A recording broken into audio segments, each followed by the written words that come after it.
First, there are new developments in this disturbing case we've been following in Waterbury, where a man says he had been held captive by his stepmother for 2 decades.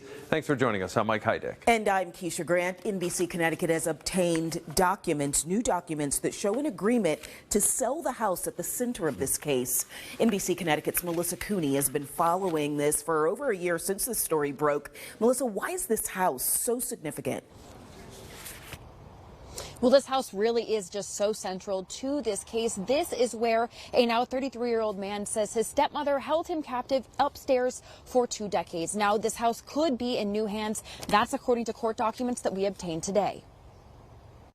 2 Blake Street is where a now 33-year-old man who goes by S says he was held captive for over 2 decades by his stepmother, Kimberly Sullivan. Sullivan is facing kidnapping, assault, unlawful restraint, and intentional cruelty charges. That legal process is playing out in criminal court. Sullivan's attorney has vehemently denied every allegation and says that S was not held captive. The house appears to be abandoned, with the sign saying the property is being managed by an out-of-state company. It's been boarded up since S intentionally set a fire to his home in February of 2025, telling police he did so to, quote, get his freedom. Sullivan was permitted to return to the house to get her belongings in the fall.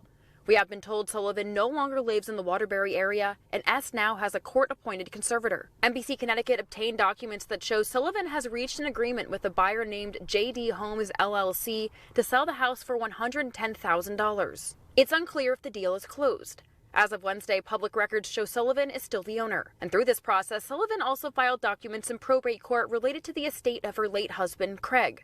In these documents, S is listed as an heir, as well as her 2 daughters. We want to note this is different from January 2024 when Craig died, because NBC Connecticut obtained those probate documents where S was not listed as an heir at that time.